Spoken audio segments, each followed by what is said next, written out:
தமிழ்நாட்டில் ஆங்கிலேயர் ஆட்சி காலத்துல ஆங்கிலேயர்கள் வந்து தாழ்த்தப்பட்ட மக்களுக்காக கொடுத்த நிலத்துக்கு பஞ்சசாமி நிலம் அல்லது பஞ்சமி நிலம்னு பேரு. சுமார் 12 லட்சம் ஏக்கர் நிலத்தை அவங்களுக்கு கொடுத்தாங்க. சட்டப்படி ஒரு குறிப்பிட்ட சமூகத்துக்கு கொடுக்கப்பட்ட நிலத்தை அந்த சமூகத்தை சாராத வேற சமூகத்தில் இருக்கவங்க கைமாற்றி விட முடியாது. அதான் சட்டம், பஞ்சசாமி நிலத்தினுடைய சட்டம்.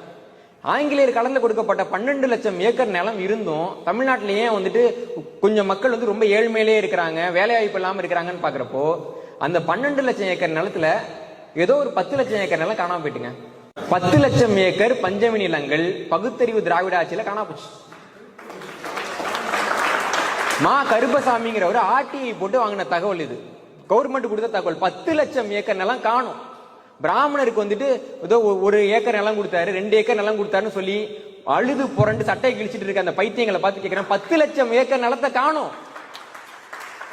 வாங்கி கூட 1925க்கு முன்னாடி இருந்த முரசொலி பத்திரமே உனக்கு காணுன்ற.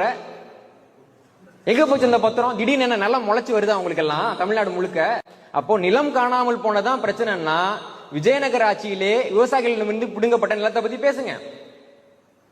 திராவிட ஆட்சியிலே தாழ்த்தப்பட்ட மக்களிடமிருந்து பிடுங்கப்பட்ட நிலத்தை பத்தி பேசுங்க. அவ்வளவுலாம் வேணாங்க. பரந்தூரில் தாங்கள் விவசாயம் செய்யக்கூடிய நிலத்துக்காக ஆண்டுக்கும் மேலாக விவசாயிகள் போராடிக்கிட்டு இருக்காங்க.